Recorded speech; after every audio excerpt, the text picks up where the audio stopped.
අපි දන්නවා මේ වන විට රට ඇතුලේ ආණ්ඩුව මගින්ම නිර්මාණය කරපු ඔවුන් විසින්ම මවා පෙන්වපු සමහර කරුණු අද ආණ්ඩුවම බරපතල විදියට අභියෝගයකට සහ ප්‍රශ්න කිරීම් වලට ලක් කරමින් පවතිනවා.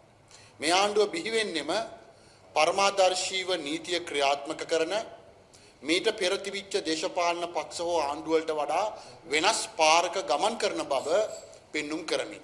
ඒ නිසා ආණ්ඩුව බලයටපත් වුණාට පස්සේ මීට පෙර තිබිච්ච දේශපාලන පක්ෂ ආණ්ඩුකරණයට වඩා මේ ආණ්ඩුවේ ජනතාව බලාපොරොත්තු වෙච්ච ජනතාවගේ අපේක්ෂාවන් ඉතාමත්ම ඉහළ මට්ටමක තමයි තිබුණේ. විශේෂයෙන්ම නීතිය ක්‍රියාත්මක කිරීමේ යාන්ත්‍රණයේදී ආණ්ඩුව වඩා මධ්‍යස්ථව පාරදෘශ්‍යභාවයකින් සහ දේශපාලන පරිගැනීම් වලින් තොරව ක්‍රියා කරાવી කියලා මහ ජනතාවට විශ්වාසයක් තිබුණා. හැබැයි අද අපට පේන දේ තමයි ආණ්ඩුව නීතිය ක්‍රියාත්මක කිරීම ඒ නීතියේ සත්භාවයේ වෙනුවට දේශපාලන සංදර්ශන බවට පත් කර ගැනීම නිසාම ආණ්ඩුවේ ක්‍රියාකාරීත්වය ආණ්ඩුව මගින්ම ආණ්ඩුව පත් කරපු මහ ජනතාව මගින්ම අභියෝගයට ලක් කරලා තිබෙනවා. ඒකට උදාහරණ ගණනාවක් පසුගිය කාලවකවානුවේදී අවසාන සතිවලදී නිර්මාණය වුණා. එකක් තමයි හිටපු ජනාධිපතිවරයා අත්අඩංගුවට ගැනීමේ ක්‍රියාවලියේදී ජනාධිපතිවරයා විදේශ රටකට ගිහිපු පුද්ගලික සංචාරයක් හෝ නිල සංචාරයක් කේන්ද්‍ර කරගෙන අත්අඩංගුවට ගැනීමේදී ඒ අදාළ ක්‍රියාවලිය තුල ඔහු ඒ ක්‍රියාව තනිවම කළාද නැත්නම් රාජ්‍ය නිලධාරීන්ගේ සහභාගීත්වයෙන් තොරව කළ හැකිද කියන අභියෝගයට ආණ්ඩුව මතුවෙනවා.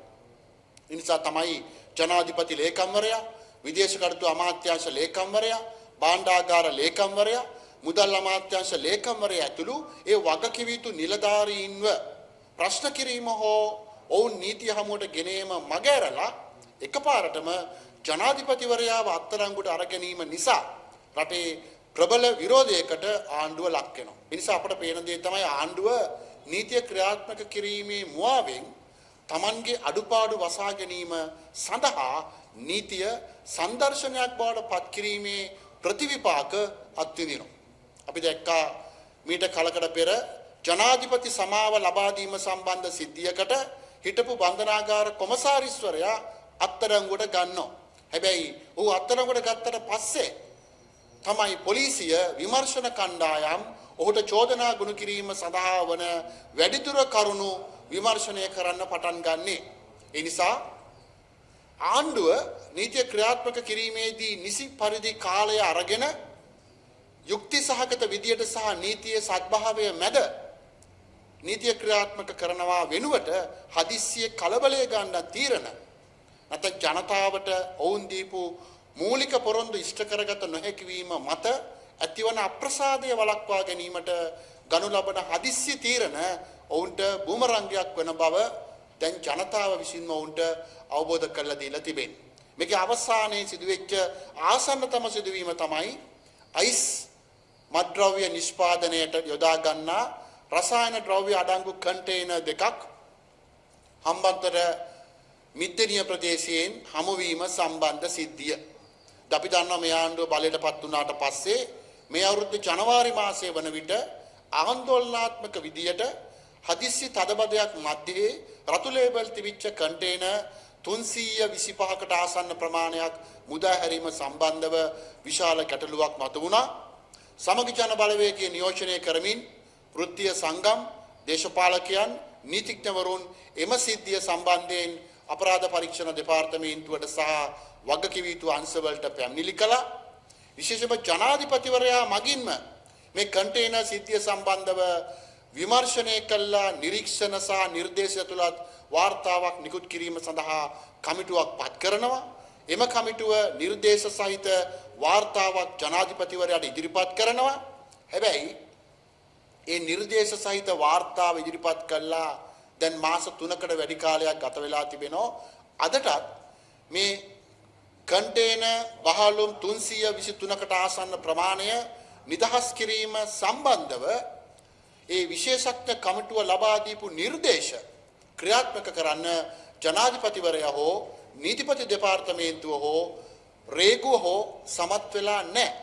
ඒ වගේම තමයි මේ කන්ටේනර් වල තිබිච්ච රසායන ද්‍රව්‍ය ගැන, ඒවයි තිබිච්ච අමුද්‍රව්‍ය ගැන, ඒව ඇතුලේ ආයුධ තිබුණද, මත්පැන් තිබුණද, මත්ද්‍රව්‍ය තිබුණද, විස රසායන තිබුණද, අන්තරායකර ඖෂධ තිබුණද, භාවිතයෙන් ඉවත් කරපු ඖෂධ තිබුණද, වෙන රටවල භාවිතාවෙන් ඉවත් කරපු මිනිස් සිරුරු වල කොටස් තිබුණද, මේව ගැන තොරතුරු දැනගැනීමේ පනත යටතේ අපි ඇතුළු වෘත්තීය සංවිධාන, සිවිල් සංවිධාන, දේශපාලන පක්ෂ ඉතා පැහැදිලිව විමසීමක් කළා.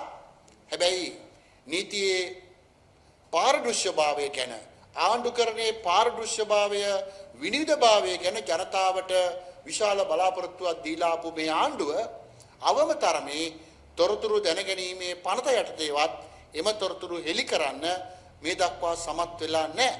ඒතර මේ ඇතිවෙච්ච අර්බුදය නිසාම අවසානයේදී වෙන්නේ මොකද්ද? අර මිද්දෙනිය ප්‍රදේශයේ මතුවන අයිස් නිෂ්පාදනයට භාවිතා කරන රසායන ද්‍රව්‍ය අඩංගු කන්ටේනර් සිද්ධිය අවසානයේ දැන් ආණ්ඩුවට බුමරංගයක් බවට පත් වෙලා තිබෙනවා. පහුගිය කාලේ දිගටම විවිධ පාතාල නායකයන් අත්අඩංගුවට ගත්තට, විවිධ පාතාල නායකයන්ගෙන් ප්‍රශ්න කිරීම කරාට මේ මහා පරිමාණයේ රසායන ද්‍රව්‍ය යොදාගෙන අයිස්සෝ වෙනත් නිෂ්පාදන ක්‍රියාවලියක් සම්බන්ධව මීට පෙර මේ විදිහට කරුණු අනාවරණයක් සිද්ධ වෙලා තිබුණේ නැහැ. හැබැයි අපි දිගටම දැක්ක දේ තමයි පාතාල නායකයෙක් අත්අඩංගුවට ගත්තට ඔහුව පොලිස් අත්අඩංගුවේදී හරි ආයුධ පෙන්වන්න ගිහිල්ලා හරි ඝාතනයට ලක් වුණාම, එහෙමත් නැත්නම් නීතිය ඉදිරියට ගෙනාව කියලා මේ මහා පරිමාණ ජාවාරම් ජාලය කවදාවත් නතර වුණේ නැහැ. ඒ නිසා තමයි අදටත් අඛණ්ඩවම අයිස් ඇතුළු මත්ද්‍රව්‍ය රට පුරා ව්‍යාප්තිය පවතින්නේ. දැන් ආණ්ඩුවට ස්වර්ණමය අවස්ථාවක් ලැබිලා තිබෙනවා. ඒ තමයි මහා පරිමාණයෙන් මේ අයිස් ඇතුළු මත්ද්‍රව්‍ය නිෂ්පාදනයට සම්බන්ධව රසායන ද්‍රව්‍ය ගෙන්වන ජාලයක් අනාවරණය කරගන්න. ඒතර ඒ ජාලය අනාවරණය කරගන්න නම් ආණ්ඩුව මේ වෙලාවේ නිර්භීතව පියවරක් ගන්න ඕන. ඒ තමයි මේ රේගුව හරහා නිදහස් වෙච්ච කන්ටේනර් තොගය ලංකාවට ගෙනාපු ඒ ඒජන්තවරයා කවුද? ඒ මහා පරිමාණ රසායන ද්‍රව්‍ය ගෙන්වීම පිටුපස සිටපු ඒ පුද්ගලයන් කවුද? ඔවුන්ගේ වපසරිය කුමක්ද? ඔවුන් මීට පෙර ගෙන්වන ලද කන්ටේනර් මොනවද? මේ රසායන ද්‍රව්‍ය වරායෙන් නිදහස් වුණාට පස්සේ මේ විදිහට ලංකාවේ දිවයින පුරා ප්‍රදේශවලට ගමන් කිරීම සිද්ධ වුණේ කොහොමද? ඒ වගේම තමයි මේ මහා පරිමාණ අයිස් නිෂ්පාදනයට අවශ්‍ය කරන ඒ රසායනික කම්හල් ක්‍රියාත්මක වුණේ කොතනද? ඒ කම්හල් වල ඉඩම් අයිතිකරුවන් කවුද? ඒ කම්හල් වල වැඩ කරපු සේවක සේවිකාවන් කවුද? ඒ යන්ත්‍ර සූත්‍ර ලංකාවට ආනයනය කරේ කොහොමද? ඒ නිසා මෙන්න මේවා හොයන්නේ නැතුව ඒ කොටස විතරක් පැත්තකින් තියලා අර මත්ද්‍රව්‍ය තොගය ගැන විතරක් විමර්ශනය කළොත් මේක තවත් සාමාන්‍ය මත්ද්‍රව්‍ය විමර්ශනයකට සීමා වෙනවා. ඒ නිසා ආණ්ඩුවට අතපය දිගෑරලා බයසක නැතුව මේ කන්ටේනර් සම්බන්ධව විමර්ශන කරන්න දැන් අවස්ථාවක් ලැබිලා තිබෙනවා. හැබැයි එදා අර කන්ටේනර් 323 නිදහස් නොකළා නම්, එහෙම නැත්නම් ජනාධිපති කොමිෂන් සභාව හෝ ජනාධිපති විසින් පත් කරපු කමිටුවේ වාර්තා මත මේ වන විට එම නිර්දේශ ක්‍රියාත්මක කළ තිබුණා නම් ආණ්ඩුව මේ කන්ටේනර් වලින් ගෙන්වන ලද රසායන ද්‍රව්‍ය මත අයිස් නිෂ්පාදනය කිරීමේ ක්‍රියාවලිය සම්බන්ධ වන විමර්ශනවලදී මීට වඩා වැඩි ගෞරවයක් අත්පත් කරගන්න තිබුණා. ඒක අපි කිව්වේ ආණ්ඩුව නීතිය ක්‍රියාත්මක කිරීමේදී නීතියේ සත්භාවය වෙනුවට ඔවුන් හදිස්සියේ සංදර්ශනාත්මකව නීතිය භාවිතා කිරීම නිසා ඔවුන් ගන්නා පියවරවල් ජනතාව තුළ නැවත ප්‍රතිප්‍රශ්න කිරීම වලට ලක් වෙනවා.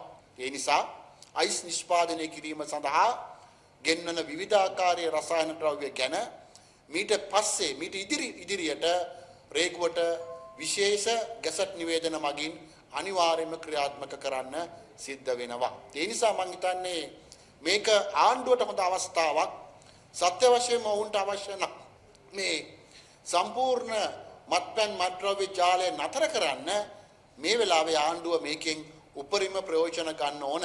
හැබැයි එහෙම නැතුව මේක කේන්ද්‍රගත දේශපාලනික පරිගැනීම් සඳහා භාවිතා කරන්න ගියොතින් සිද්ධ වෙන්නේ අර රනිල් වික්‍රමසිංහ අත්අඩංගුවට ගැනීමේ විමර්ශනයට සිද්ධ වෙච්ච දෙයමයි.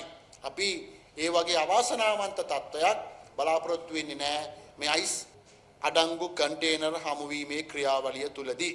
ඒ නිසා මම හිතන්නේ ආණ්ඩුවට අභියෝගයක් තිබෙනවා මේ වෙලාවේ මේ ජාලය නිරාවරණය කිරීම.